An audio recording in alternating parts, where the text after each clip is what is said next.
تیرے رشتہ دار سارے پیٹ بھر کے کھاتے ہیں, تو 2 دن گوشت لینے آتا ہے. فرمایا آج کے بعد مسلسل گوشت لینے آیا تو درے سے ماروں گا, خبردار یہ کام نہ کرنا. یہاں تک نظام احتساب کا جب خیال رکھا جائے پھر حالات بگڑا نہیں کرتے, پھر وہ قابو میں رہا کرتے. حضرت عمر فاروق رضی اللہ تعالیٰ عنہ اس ترتیب کے ساتھ اصلاح کرتے, اس ترتیب کے ساتھ. سیدنا فاروق اعظم رضی اللہ تعالیٰ عنہ کی ایک بات آخر میں عرض کرنی ہے, وہ میں بھی اپنے اوپر لاگو کروں, آپ بھی غور کریں. حضرت عمر فاروق رضی اللہ تعالیٰ عنہ نے خط لکھا حضرت ابو موسیٰ اشعری کو. آپ فرمانے لگے یاد رکھنا, جو گورنر, جو امیر اپنے رب کریم کی فرما برداری کرتا رہتا ہے نا, اس کی رعایا بھی اس کی فرما برداری کرتی ہے. اور جو لوگ اپنے رب کریم کی فرما برداری چھوڑ دیتے ہیں, پھر جنہوں نے ان کی فرما برداری کرنی ہوتی ہے وہ ان کی فرما برداری چھوڑ دیتے ہیں. آپ نے سپہ سالاروں کو خط لکھے تھے, فوج کے جو جرنیل تھے, کمانڈو تھے, ان کو خط لکھے تھے. فرمایا جو سپاہی نماز نہیں پڑھتا اسے فوج سے نکال دو, اور ساتھ لکھا تھا یاد رکھو جو رب کا وفادار نہیں وہ ہمارا کیسے ہو سکتا ہے, نکال دو ان لوگوں کو, فوج سے الگ کر دو. ہم آج جو بے پناہ پریشان ہیں کہ ہمارے بچے بات نہیں مانتے, شاگرد بات نہیں مانتے, ہم شکوے کرتے ہیں, بے ادبی بڑھ گئی. ادب کے ساتھ میں گزارش کروں گا بڑوں کی بارگاہوں میں, جو میری طرح کے بڑے بنے ہوئے ہیں, بزرگوں سے نہیں بات کرتا, ان سے میں کہوں گا کہ ہمیں ایک دفعہ اپنے اوپر بھی تو غور کر لینا چاہیے. کہیں ایسا تو نہیں ہے کہ ہم جب تک اللہ تعالیٰ کے فرما بردار تھے, جب تک ہم تقوی کے معیار پر تھے, ہماری بات ماننے والے ہماری بات مان رہے تھے. کہیں ایسا تو نہیں کہ ہم اس معیار سے ہل گئے ہیں, تو اب جو ہمارے فرما بردار تھے وہاں سے ہل گئے. حضرت عمر رضی اللہ تعالیٰ عنہ فرمایا کرتے تھے کہ لوگوں کو عجب میں مبتلا نہیں ہونا چاہیے. خود پسندی کا جو ماحول ہوتا ہے اس سے لوگوں کو ہمیشہ نکلنا چاہیے. حضرت عمر کے ایک صاحبزادے نے کنگھی کر لی, اچھا لباس پہن لیا تو درہ مارا جناب عمر نے. تو آپ کی بیٹی کہنے لگی ابا یہ تو بالکل جائز ہے, اچھے کپڑے پہننا, اچھا لباس پہننا اور سر میں کنگھی کر لینا, اس پر درہ کیوں مار دیا؟ تو آپ فرمانے لگے بیٹا یہ خود پسندی میں مبتلا ہونے لگا تھا, یہ اپنے آپ کو بہت بھلا سمجھنے لگا تھا. اس کا خیال تھا کہ میں ہی ہوں, میرے علاوہ کوئی نہیں. یہ اس مقام پہ جا رہا تھا جہاں اس کی تربیت رک جاتی, اس لیے درہ مارا ہے. ایک دفعہ حکومتی معاملات کے اندر آپ کی اہلیہ نے مشورہ دینا چاہا. بڑے کام بیویاں نہیں کرتی, بڑے بڑے معاملات میں مداخلت نہیں کرتی. ہمارے بر صغیر میں وہ بادشاہ نہیں گزرا کہ جو فیصلہ کرتا تھا تو کرسی پہ بیٹھ جاتا تھا اور پردے کے پیچھے اس کی بیوی بیٹھ جاتی تھی, اور جب وہ فیصلہ سنانے لگتا تو یوں گردن پیچھے کرتا اور اہلیہ جو کہتی وہ فیصلہ سنا دیتا. لیکن ایک دفعہ خاتون نے ایک آدمی کو حضرت عمر نے معزول کیا, تو آپ کی اہلیہ نے, اس آدمی کی اہلیہ حضرت عمر کی اہلیہ سے ملی ہوں گی, تو خاتون نے ذرا سفارش کرنی چاہی. تو جناب عمر فاروق رضی اللہ تعالیٰ عنہ کے ہاتھ میں عصا تھا, ڈنڈا تھا, 2-3 دفعہ زمین پہ مارا. فرمایا تمہیں کس نے اجازت دی ہے حکومتی معاملات میں مشورہ دینے کی؟ یہ مشورہ مولا علی دیں گے یا عثمان غنی دیں گے؟ آپ کو کس نے اجازت دی؟ وہ حکومتی معاملات, وہ مسلمانوں کا اجتماعی معاملہ, وہ مسلمان دیکھیں. آپ کو اس میں آنے کی اجازت نہیں ہے. جو آپ کی ذمہ داریاں ہیں, آپ کے حقوق ہیں, ان پر آپ بات کریں. تو بھائی نظام میں احتساب اپنی ذات سے شروع کریں. ہماری اولادیں, ہمارے بچے, وہ باہر سے انہوں نے زیادہ اثر نہیں لیا. ہم نے انہیں بتایا ہے کہ ہم بڑے غریب ہیں, ہم بڑے مجبور ہیں, ہم تو بڑے کمزور ہیں, ہماری تو سنتا کوئی نہیں, یہ تو امیروں کا ملک ہے, اس میں تو فلانے کو اہمیت حاصل ہے. ان باتوں نے ہمارے بچوں کو کمزور کیا ہے. ان باتوں نے ہمارے بچوں کے دلوں میں احساس کمزوری پیدا کیا ہے. آپ ان کو جینا سکھائیں. آپ ان لوگوں کو بتلائیں کہ رب کریم نے جو تمہارے لیے بہتر سمجھا وہ تمہیں اپنے فضل سے بڑا عطا فرمایا ہے. آپ ان کو ان کے مقام پر رہ کر خوددار اور قناعت پسند ہونا سکھائیں. آپ یقین کریں گھر امن والا بن جائے گا. بچے اگر بھنا ہوا گوشت کھا رہے ہوں اور پھر بھی لاڑی رہے ہوں کہ مسالہ میری مرضی کا نہیں, سٹائل میری مرضی کا نہیں, ٹیسٹ میری مرضی کا نہیں, یہ والا گوشت میں نے نہیں کھانا, یہ اس طرح کر کے بھنا ہوتا تو پھر میں نے کھانا تھا, وہ زیادہ خوفناک صورتحال ہو جاتی ہے.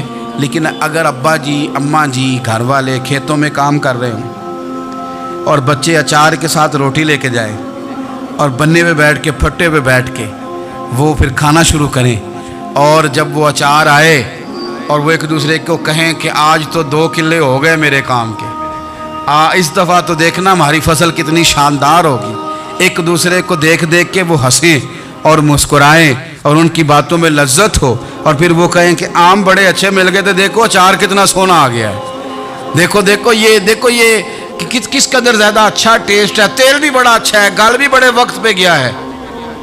آپ یقین کریں یوں لگتا ہے کہ کائنات کی سب سے بہترین روٹی یہ لوگ کھا رہے ہیں۔ یہ سوچ حضرت عمر نے ہمیں دی ہے، یہ فکر جناب عمر نے ہم تک پہنچائی ہے۔ اللہ ہمیں سمجھنے کی توفیق عطا فرمائے۔ آخر دعوایا ان الحمدللہ رب العالمین۔